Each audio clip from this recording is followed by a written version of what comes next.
오늘은 바이블 스터디 그 네 번째 시간으로 노아와 그 홍수에 대해서 같이 말씀을 좀 나누려고 합니다. 간간히 이런 이야기를 하실 때가 있습니다.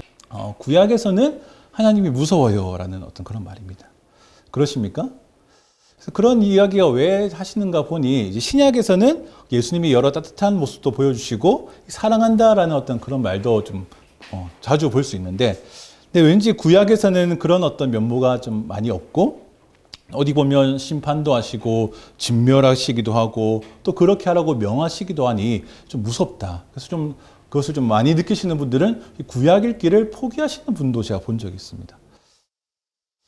두렵다는 것이죠. 하나님이 좀 두렵다, 무섭다. 하나님 보시는 어떤 심판의 여러 가지 행태들이 내가 좀 감당할 수 없다. 그래서 구약 말고 신약의 그 따뜻한 것만 좀 내가 취해보겠다. 그런 이제 마음인 것 같습니다.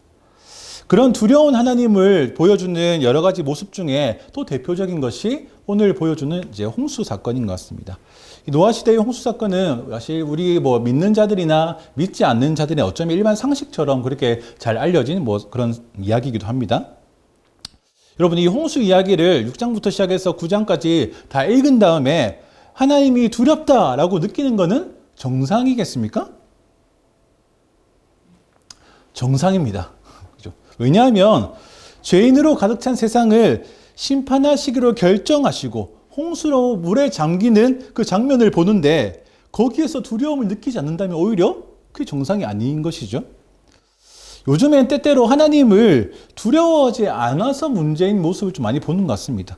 어떤 사람들의 말이나 행동을 보며 저 사람은 하나님 두렵지도 않은가? 그런 이제 생각을 하기도 합니다.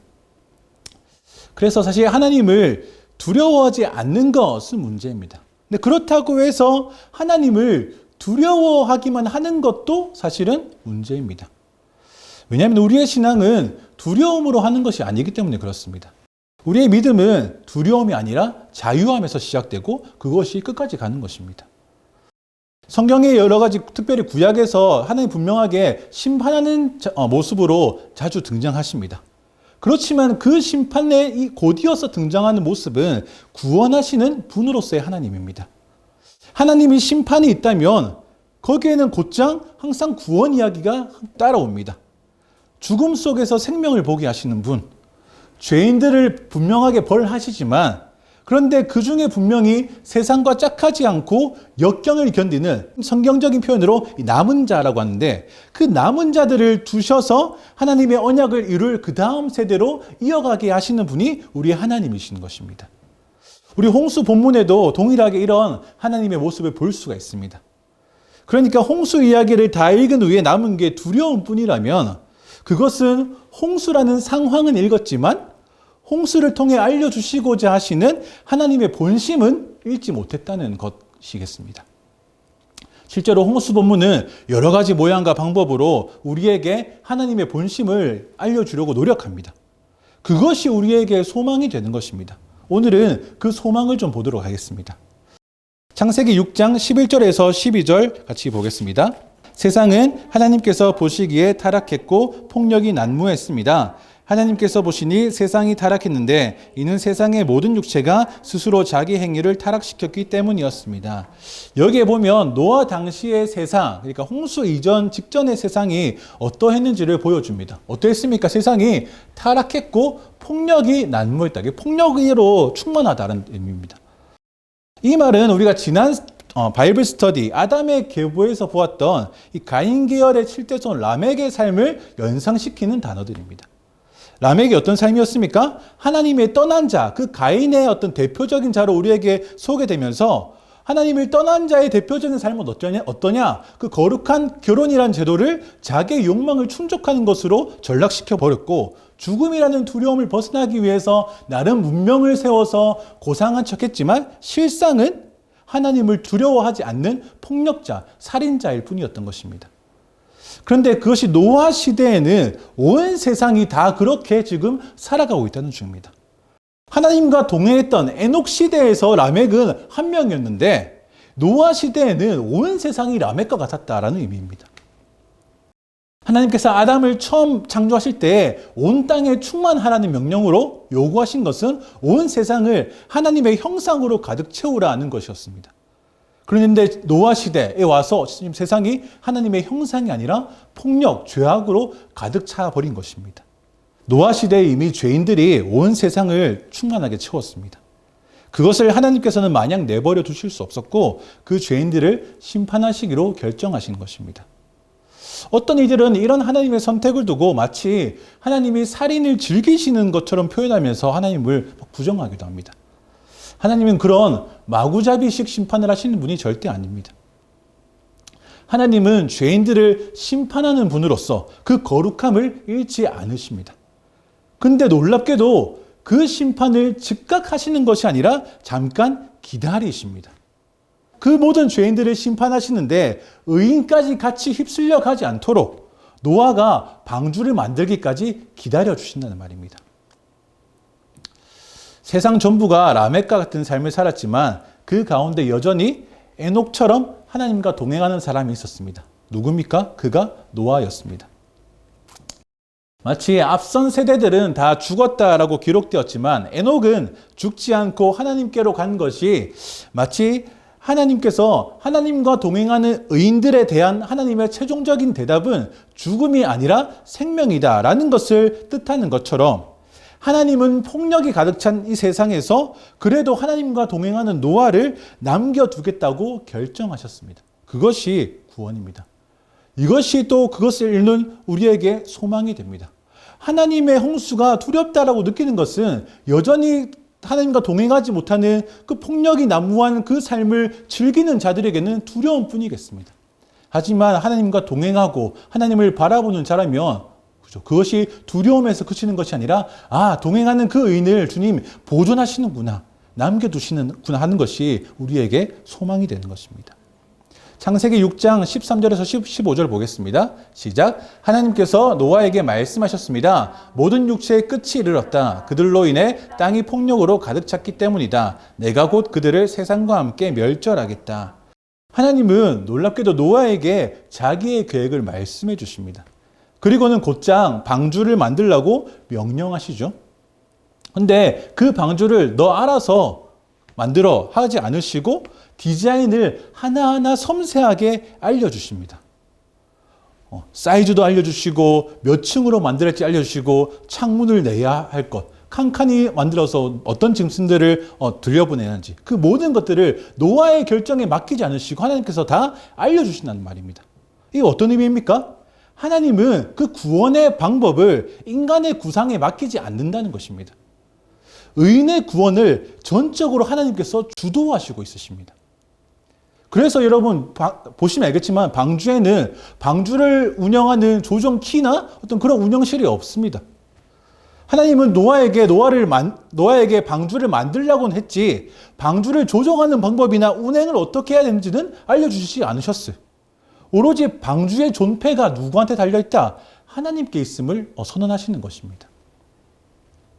노아가 방주를 디자인한 것도 아니고요. 방주를 직접 운행한 것도 아닙니다.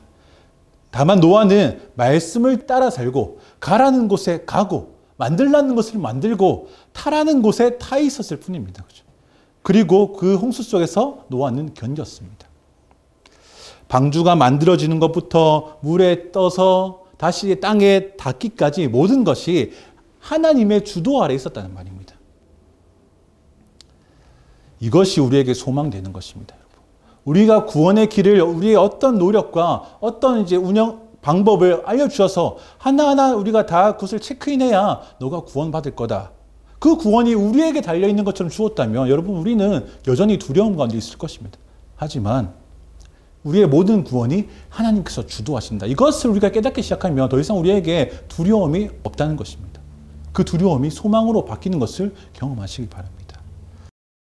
이제 홍수 사건을 조금 더 다른 관점에서 보면서 홍수 사건 속에 있는 하나님의 본심이 무엇인지를 좀 살펴보겠습니다. 그래서 이번에는 홍수의 본문을 좀 구조적으로 살펴보겠습니다. 여러분 성경을 이렇게 쭉쭉쭉 통독하는 거 분명 의미가 있습니다. 또 그렇게 하셔야 됩니다. 그렇다고 성경을 마치 어떤 형식도 없이 즉흥적으로 기록한 수필처럼 대하는 건 사실 좀 문제가 있습니다. 왜냐하면 성경은 수필이 아니기 때문에 그렇죠. 성경은 전적으로 하나님의 영감 아래서 하나님의 뜻과 계획을 명확하게 알려주기 위해서 아주 치밀하게 기록된 흠없는 작품과도 같습니다. 그래서 이 구약에 녹아있는, 특별히 이 고대 히브리인들이 썼던 그 어떤 표현 기법들을 아는 것이 우리에게 조금 도움이 됩니다. 그 중에서 오늘 좀 소개시켜 드리고 싶은 또 중요한 기법이 뭐냐면 이 교차 구조라는 것입니다. 제가 뭐 예를 들어 이런 글을 하나 썼다고 봅시다. 제가 아까 쓴 글입니다. 집에서 나왔다. 지하철을 타고 노량진에서 내렸다. 10분 정도 걸어 교육관으로 들어갔다. 바이블 스터디를 진행한 후 교육관에서 나와 걸었다. 노량진역으로 가서 지하철을 타고 집에 도착했다. 아름다운 글입니다. 그죠? 근데 이것을 제가 수필이 아니고 어떤 의도를 가지고 적었습니다. 어떤 의도냐면 히브리인들이 주로 쓰던 교차 구조의 모양을 가지고 말입니다. 이것을 좀 이렇게 나누면 그렇습니다. 보여주십시오. 잘 보이시는지 잘 모르겠는데 집에서 나왔다. 지하철 타고 노량진역에 내렸다. 10분 걸어서 교육관 도착했다. 바이블 스터디 했다. 교육관에서 나와 걸었다. 이렇게 했는데 마치 이 집에서 나왔다. 집에 도착했다가 하나로 묶이고 지하철 타고 노량진역에 내렸다. 노량진역에서 지하철 탔다. 또 하나로 묶이고 또 10분 정도 걸어서 교육관 도착했다. 교육관 나와서 걸었다. 이것이 또 하나로 묶이는 이런 것이 교차대구 어떤 구조라고 하는데 이런 구조로 적혀 있는 어떤 구약의 한 단락에서 어떤 의미를 가지냐면 이 맥락에서 너무너무 하고 싶은 중심 메시지가 뭐냐면 이 가운데 있는 이거다라는 것입니다. 이게 교차구조의 어떤 한 의미입니다. 그래서 제가 이 글을 적었을 때 너무너무 하고 싶은 말은 나 바이블 스터디 했다라는 말입니다. 근데 보십시오. 이 글의 대부분은 무엇입니까? 이동하는 것입니다. 대부분 내용이 다 이동. 실제로 이동했습니다. 그렇죠? 대부분의 내용이 이동하는 것이고 또 그것이 사실이지만 근데 이런 구조를 가지고 있는 글이라면 내가 정말 이 글에서 하고 싶은 말은 이 가운데 이거라는 것입니다. 이런 구조가 구약 곳곳에 막 흩어져 있습니다. 오늘 우리가 본 홍수 이야기도 정확하게 이런 구조로 우리 가운데 메시지를 전달해 줍니다. 그렇기 때문에 홍수 본문을 이런 교차 구조를 통해서 이해하면 이 홍수 이야기를 통해서 정말 이야기하고 싶은 메시지가 무엇인지를 우리가 조금 더 명확하게 볼 수 있는 것이죠. 그래서 한번 제가 이렇게 적어봤는데 이거 잘 안 보일 수 있습니다. 한번 넘겨주십시오. 더 많이 적었다가 화면에 너무 가득 차서 좀 줄였습니다. 노아의 홍수 이야기가 6장 9절부터 시작해서 9장 18절까지 해서 마칩니다. 근데 이것이 노아와 세 아들 얘기해주고 홍수 이전의 세계가 어떠했는지 하나님 말씀, 방주를 지어라. 그게 노아가 순종합니다. 그게 방주에 탑니다. 홍수가 시작해서 150일 동안 홍수가 절정에 이릅니다. 그리고 하나님께서 노아를 기억하신다. 이 말씀을 시작으로 홍수가 150일 동안 쇠퇴하기 시작하고 홍수가 끝납니다. 방주에서 내리고 노아가 예배하고 다시 하나님 말씀하시고 홍수 이후에 언약으로 세계가 돌아갈 것을 말씀하고 마지막에 다시 노아와 세 아들을 언급합니다. 이것이 아까 보았던 그 교차 구조로 홍수 이야기가 이렇게 나오는 것입니다. 그럼 이렇게 봤을 때 홍수 이야기가 처음부터 끝까지의 대부분 내용은 뭡니까? 물이 가득 찼다가 물이 빠져서 많은 사람들이 죽고 노아만 살았다. 이 얘기인데, 그렇죠? 근데 이 구조를 통해서 보면은 하나님께서 홍수 이야기를 통해서 우리 가운데 너무너무 하고 싶은 메시지는 뭐다? 하나님께서 노아를 기억하셨다는 것입니다. 이게 홍수 본문을 이런 교차 구조로 우리가 좀 보았을 때 이 본문이 우리 가운데 너무 중심적으로 전달하고 싶은 메시지가 무엇인지를 우리가 알 수 있는 것입니다. 여러분 실제로 하나님께서 노아를 기억하시다 이 문장 하나로 홍수가 절정에 이르렀다가 그리고 끝이 납니다. 그래서 홍수는 전체 내용의 많은 부분은 심판하시는 내용, 심판이 끝나는 내용이지만 진짜 메시지는 이 죽음이라든 어둠 속에 생명을 남겨두시는 하나님의 소망을 우리 가운데 보여주는 것입니다. 홍수가 그저 두렵기만 한 이야기가 아니라 이 죽음이라든 어둠 속에 생명이라는 빛을 툭 비춰주시는 그것을 우리가 봐야 된다는 말입니다. 그럼 여기서 하나님이 노아를 기억하셨다. 하나님께서 이 기억하셨다는 말은 아주 구약에서 중요한 표현입니다. 그건 사람이 무언가를 기억했다 하는 거하고는 조금 다른 이야기입니다. 마치 하나님이 노아를 까먹었다가 아차 노아 어디 갔지? 라고 막 노아를 찾는 그런 그림은 사실 하나님과는 무관한 이야기입니다. 여러분, 하나님이 기억하신다는 것은 그 뒤에 곧 이어서 하나님이 행동하신다, 하나님이 일하신다는 것을 보여줍니다. 이것은 특별히 구약에서 몇 군데에서 쓰이는 말입니다. 하나님이 기억하셨다. 오늘 창세기 6장 말고도 창세기 19장에서 하나님이 아브라함을 기억하셨습니다. 그리고 어떤 일이 일어나냐면 롯이 구원받습니다. 창세기 30장에서 하나님이 라헬을 기억하십니다. 그리고 어떤 일이 일어납니까? 라헬의 태를 이어서 요셉을 주십니다. 그리고 출애굽기 2장에 하나님이 아브라함과 이삭과 야곱과의 언약을 기억하셨습니다. 그리고 무슨 일이 일어나면 모세를 부르십니다. 사무엘상에 하나님께서 한나를 기억하신 다음에 무슨 일이 일어납니까? 사무엘이 태어납니다. 그러니까 하나님이 기억하신다는 것은 아주 중요한 시점에, 특별히 이 어둡고 좀 힘든 이 시기 가운데 앞에 그 어두운 시절, 앞에 그 힘든 시절과 완전히 상반되는 상황을 역전시키는 생명과 소망을 주시는 하나님의 행동이 이 뒤에 곧장 나온다는 것을 말합니다.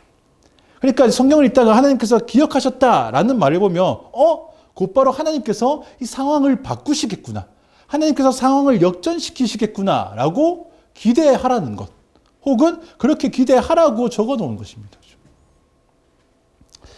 그렇기 때문에 하나님께서 노아를 기억하셨다, 이 말씀은 홍수에서 아주 절대절명의 전환점이 되어서 그 뒤로 상황이 바뀌어져 버립니다. 그래서 홍수의 성격이 7장까지 홍수의 성격과 아까 8장 1절에 하나님께서 노아를 기억하셨다, 이 말을 표현하신 이후에 나오는 홍수 이야기가 달라집니다. 7장까지는 여러분 홍수가 시작돼서 물이 온 세상을 차오르기 시작합니다. 그래서 홍수는 물이 차오르는 데까지가 7장입니다.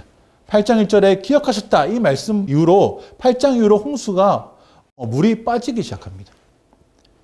홍수의 성격이 바뀐 것입니다. 7장까지는 홍수 이야기가 심판하시는 사건이라면 8장 이후로부터는 홍수는 구원하시는 사건입니다. 7장까지의 홍수가 다 멸망시키는 홍수라면 8장부터의 홍수는 새롭게 시작하시려는 홍수 이야기입니다. 홍수의 전반부는 파괴하는 것이고 홍수의 후반부는 재창조하시는 것입니다. 그렇기 때문에 홍수 이전의 세계와 홍수 이후의 세계가 완전히 달라진 것입니다. 아까 보았지만 홍수 이전의 세계는 어떻습니까? 세상이 라멕과 같은 폭력으로, 그런 죄악으로 가득 찼지만 8장 이후에, 홍수 이후의 세상은 어떻게 됩니까? 다시 하나님께서 노아에게 네가 생육하고 번성해서 땅에 충만해라, 과거에 아담에게 주셨던 그 사명, 아담아 네가 온 세상을 하나님의 형상으로 충만하게 채워서 온 세상 가운데 하나님의 영광이 드러나도록 너희가 살아야 한다. 그 아담의 언약이, 아담에게 주신 사명이 다시 노아에게 반복돼서 우리에게 주시는 것입니다. 창세기 9장 1절 한번 보겠습니다.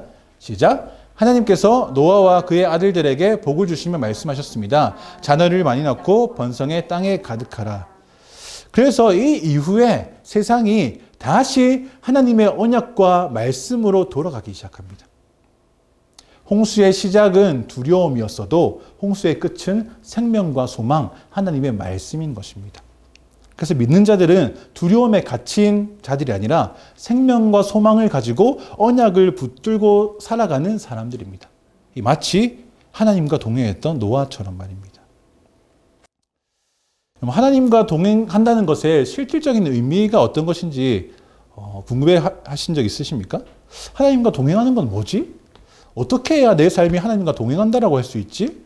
저는 이런 고민을 진짜 많이 했습니다. 그래서 하나님과 동행한다는 인물들을 막 찾아보았는데 사실 대표적으로 있는 사람이 누굽니까? 에녹이죠. 그죠? 저희 보았듯이 에녹은 하나님과 동행하여 죽음을 보지 않고 하나님께서 데려가셨다.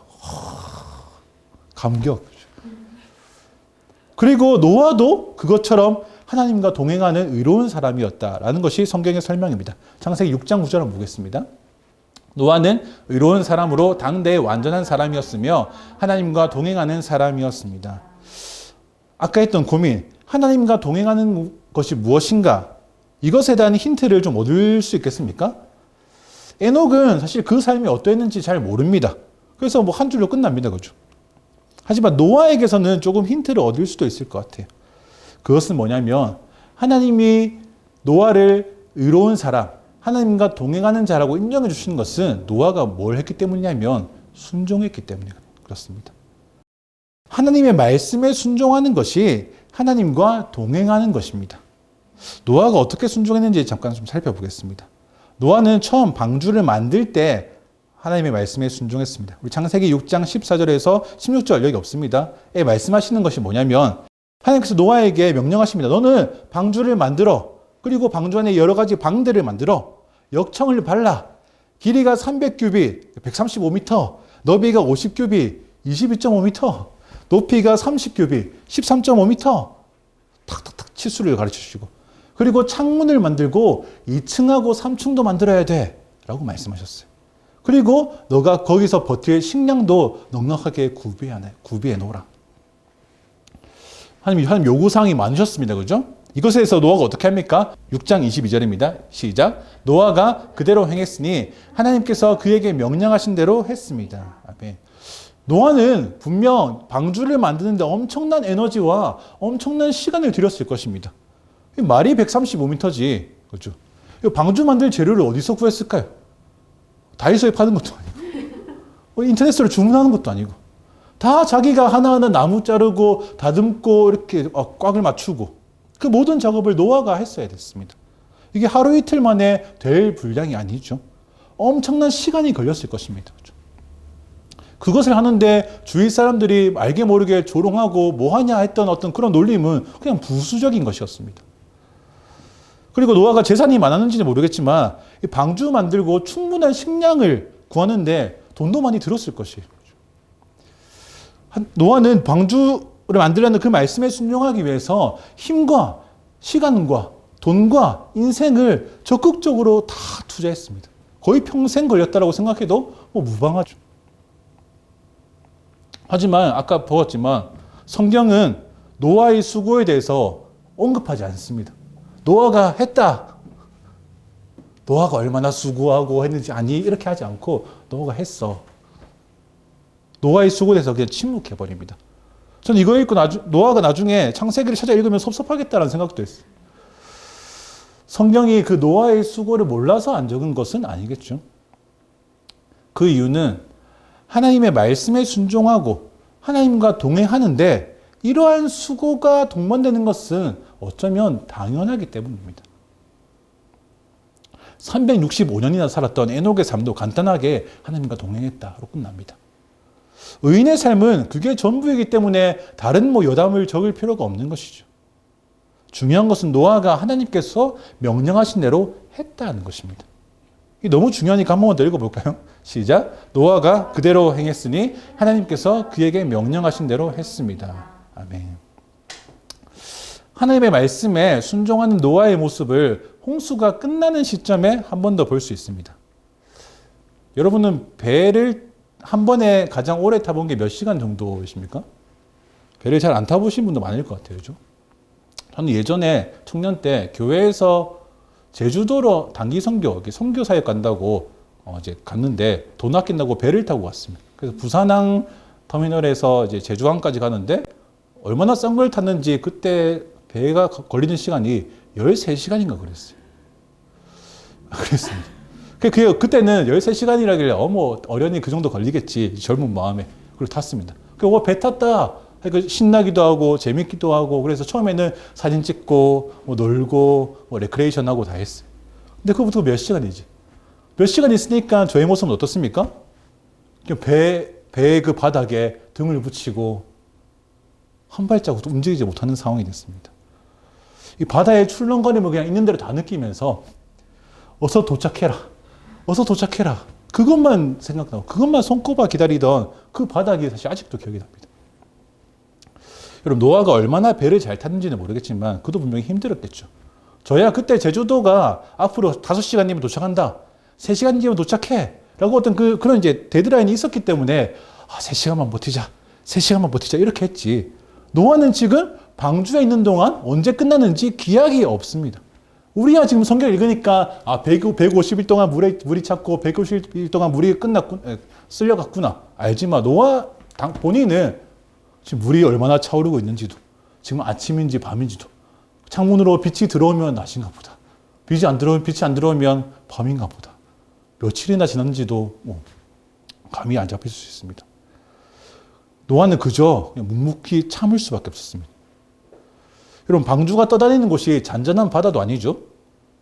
한창 하늘에서 기품의 샘이 터지고 하늘에 창들이 열려서 비가 쏟아진다고 성경은 그렇게 기록했습니다. 그 어마어마한 홍수의 한가운데에서 이 방주가 막 이렇게 떠다녔을까 생각하며 이 노아가 잠이나 제대로 잤을까, 그런 생각도 합니다. 어쩌면 인류 역사상 가장 이 땅에 발을 디디고 싶어 했던 인물 중 하나가 노아 아니겠습니까? 그러던 노아가 어느 날 오늘 뭔가 좀 다르다는 걸 느꼈습니다. 오늘 뭔가 좀 잠잠한 것 같고 고요한 것 같은데, 창문을 열어서 보니까 이전에 안 보이던 산 봉우리가 보이기 시작했습니다. 뭔가 느낌적으로 좋은 희망 신호죠. 근데 저 같았으면 산 봉우리가 보이면 당장에 나가서 산 봉우리로 갔을 것입니다. 그런데 노아는 40일을 꾹 참았습니다. 40일 참고 무엇을 했습니까? 창세기 8장 6절에서 9절 한번 보겠습니다. 시작. 40일 후에 노아는 자신이 만든 방주의 창문을 열었습니다. 그가 까마귀를 내보내니 그 까마귀는 물이 마를 때까지 날아다녔습니다. 노아가 이번에는 물이 땅에서 줄어들었는지 알아보기 위해 비둘기를 내보냈습니다. 그러나 물이 아직 온 땅 위에 있었기 때문에 비둘기가 앉을 곳을 찾지 못해 방주에 있는 노아에게로 돌아왔습니다. 노아는 손을 내밀어 비둘기를 받아 방주 안으로 들였습니다. 까마귀와 비둘기를 보내서 나가도 되는가 싶어서 한번 테스트 삼아 보내본 거죠. 근데 아직 때가 아닌 것 같습니다. 그래서 7일을 더 기다렸습니다. 우리 8장 10절에서 11절입니다. 시작. 노아가 7일을 더 기다려 비둘기를 방주에서 다시 내보냈습니다. 그 비둘기가 밤이 되자 그에게 돌아왔는데 그 부리에 새로 딴 올리브 나무 잎을 물고 있었습니다. 그래서 노아는 물이 땅에서 빠진 것을 알게 됐습니다. 비둘기를 보냈는데 뭐 하나 물고 왔습니다. 그죠? 뭡니까? 올리브 나무인데 새로 딴, 그러니까 새로 이제 나무가 났다는 것이죠. 땅에 이제 좀 물이 빠져서 나무가 새로 자랄 수 있는 환경이 되었다는 것입니다. 그래서 노아는 그것을 보고 물이 땅에서 빠졌다라는 것을 알았습니다. 근데 놀랍게도 노아는 방주에서 내리지 않습니다. 그죠? 8장 13절 한번 볼까요? 시작. 601년 첫째 달 곧 그 달 1일에 땅 위에 물이 말랐습니다. 노아가 방주 덮개를 열고 보니 땅이 말라 있었습니다. 지금 이때는 아까 비둘기를 보냈는데 하나가 빠졌군요. 아까 비둘기를 보냈더니 나뭇잎 하나를 들고 왔습니다. 그리고 일주일 뒤에 다시 비둘기를 보냈더니 그 비둘기가 돌아오지 않았어요. 이제 자기 살 길 찾아간 것이죠. 그것 보고도 노아가 알았을 거예요. 이제 비둘기가 밖에서 서식할 수 있을 만큼 상황이 좋아졌구나. 근데 그런데도 노아는 나가지 않습니다. 그 비둘기를 보낸 지 지금 한 달 뒤에 이 이야기입니다. 비둘기가 돌아오지 않는 것, 비둘기가 이제 살만한 서식 환경이 되었구나라는 것을 알고도 한 달을 더 기다렸다가 노아가 방주 덮개를 열고 확인하는데 땅이 말라 있었습니다. 이제는 비둘기의 눈이 아니라 자기 눈으로 땅이 말라 있는 것을 확인했어요. 이때 우리 같으면 어떻게 했습니까? 당장에 뛰어내렸겠죠. 땅으로. 그런데 노아는 방주에서 안 내립니다. 8장 14절 읽겠습니다. 시작. 둘째 달, 곧 그 달 27일에 땅은 완전히 말랐습니다. 아까 눈으로 땅이 마른 것을 확인한 후 거의 2달을 꽉 채워서 또 기다렸습니다. 마른 땅을 확인하고도 2달을 기다렸던 노아입니다. 그런데 이날 노아가 드디어 방주에서 내립니다. 노아가 갑자기 왜 방주에서 내려야겠다고 결심했을까요? 우리 15절 16절입니다. 시작. 그때 하나님께서 노아에게 말씀하셨습니다. 너는 내 아내와 내 아들들과 내 며느리들과 함께 방주에서 나와라. 여러분, 물에 잠겨 있던 산봉우리가 이제 보이는 것을 확인한 노아. 근데 거기로 가지 않은 노아. 비둘기가 올리브 잎을 물어다 주고 끝끝내 돌아오지 않는 걸 확인하고도 내리지 않았던 노아가 방주 덮개를 열어서 자기 눈으로 물이 마른 것을 확인한 노아. 그런데도 그는 내리지 않았습니다. 근데 그는 언제 내립니까? 하나님께서 노아야 내려라 하실 때 전혀 지체하지 않고 내립니다. 이게 하나님과 동행하는 노아의 순종입니다. 여러분, 누구보다도 방주에서 내려서 어서 땅 위에 자기 발을 이렇게 내딛고 싶은 갈망이 이 목구멍을 막 차고 넘쳐오르는 노아가 비둘기가 알려주고 올리브 잎사귀가 알려주고 심지어 자기 눈으로 판단해서 이거 내릴만 하다라고 알았음에도 불구하고 하나님께서 말씀하지 않으시니까 꼼짝도 하지 않습니다. 그러다가 하나님께서 내리라고 하시니까 내리는 것입니다. 여러분 아까 말씀드렸지만 애초에 방주에 그 방향을 정하는 운행하는 키 같은 건 없었습니다. 노아는 그저 방주 안에서 모든 것을 하나님께 맡기는 사람입니다. 그렇게 소극적으로 혹은 수동적으로 있다가 하나님이 내리라는 말씀 한마디에 그 어느 때보다도 적극적으로 행동하는 노아입니다. 이것이 하나님과 동행하는 자의 모습입니다. 저는 이 부분을 읽을 때마다 감동이 있습니다. 제 인생도 그렇게 하나님 말씀하시면 움직이고 말씀하지 않으시면 멈춰 있기를 주저하지 않아야겠다라고 거듭 생각합니다. 근데 어려운 것은 어느 쪽입니까? 어려운 것은 후자입니다. 말씀하지 않으실 때 멈춰 있는 것이 너무너무 어렵습니다. 우리는 멈춰 있는 것을 견디지 못합니다. 내 판단이 옳다라고 여겨지면 그냥 먼저 해버립니다. 그러다가 뭔가 막히고 안 되면 그제서야 하나님을 막 찾습니다. 우리는 노아를 닮을 필요가 있습니다. 우리 인생의 여러 결정들이 내 욕구와 내 판단만으로 결정해버리기보다 하나님의 말씀에 따라서 행동해야 할 필요가 있다는 것입니다. 그런 노아를 하나님께서 기억하셨습니다. 그리고는 구원하셨습니다. 홍수 사건에 담긴 하나님의 본심은 이것입니다. 하나님과 동행하는 삶, 하나님 말씀에 순종하는 자를 하나님은 기억하신다는 것입니다. 그리고 그 의인의 구원은 전적으로 하나님이 주도하신다는 것입니다. 아멘. 그렇기 때문에 우리가 처음 말씀드렸듯이 두려움으로 믿음 생활하고 두려움으로 신앙생활하는 것은 우리 가운데 주어진 애초에 온전한 믿음이 아닙니다. 우리의 믿음은 그 죄로부터의 자유함으로 시작해서 주님 다시 만날 그 기쁨을 소망하는 갈망함으로 우리의 믿음 생활을 하는 것입니다. 그런 자의 삶은 뭐다? 노아처럼 하나님과 동행하는 삶. 하나님이 말씀하시면 그제서야 움직이고 말씀하지 않으시면 내 판단이 아무리 옳다 여겨지더라도 멈춰 있는 것. 이것이 우리가 지향해야 되고 우리가 바라보아야 되고 우리가 하루하루 살아가야 할 하나님과 동행하는 삶이라는 것입니다. 이 말씀이 우리의 소망되어서 우리를 기억하시는 그 하나님의 말씀에 순종하며 또 동행하는 우리 온리주 교회 성도님들 되시기를 축복합니다. 기도하겠습니다. 하나님, 우리가 노아와 이 홍수 사건을 통해서 하나님의 진정한 본심을 알기 원합니다.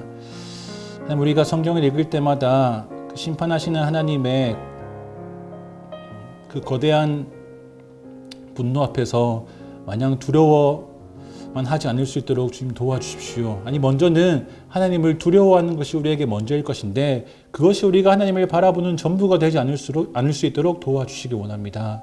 우리가 하나님을 두려워하지만 우리의 믿음이 그 두려움으로 지속되는 것이 아니라 주님 우리에게 주시는 자유함으로 온전히 주님을 바라고 갈망하는 그 노아와 에녹을 닮은 그 삶으로 우리가 살아갈 수 있도록 함께 하시고, 그래서 우리의 삶이 그 에녹을 닮아서 우리의 삶이 노아를 닮아서 하나님 말씀하시면 그때야 움직이고 말씀하지 않으시면 그때는 주님의 말씀을 기다리며 멈춰있는 그 말씀에 순종하는 삶이 우리의 삶 될 수 있도록 도와주시옵소서. 우리의 안에 있는 죄악과 우리 안에 있는 내 안에 있는 내 소리는 너무 커서 하나님 말씀하시기도 전에 모든 것을 결정하려 하고 또 그것이 옳다고 여겨지게끔 만드는 여러 소리들이 있습니다. 하나님, 우리가 그 소리들을 잠잠케 하시고 우리 안에 우리의 소리와 세상의 소리가 가장 큰 소리로 우리의 삶을 운행하고 우리의 삶을 인도하는 것이 아니라 우리 가운데 가장 작고 세미하게 말씀하시는 그 하나님의 음성이 우리의 인생을 주도하시고 우리의 인생을 앞서가시고 우리의 인생을 붙드시고 계시다는 그 믿음이 가장 크게 들릴 수 있도록 도와주시옵소서. 우리가 죄악된 소리가 우리의 귀에서 잠잠하게 하시고 우리 가운데 말씀하시는 하나님의 소리가 그 무엇의 다른 소리보다 더 큰 소리로 우리 가운데 울릴 수 있도록 도와주시옵소서. 그렇게 우리가 하나님과 동행할 때 우리를 기억하시는 하나님을 또 기쁨으로 소망하고 또 그것을 우리의 생명을 삼아 주님 다시 오시는 그날까지, 주님 다시 뵙는 그날까지 믿음 잃어버리지 않는 우리의 삶 될 수 있도록 도와주시옵소서. 감사합니다. 주님, 예수님의 이름으로 기도드렸습니다.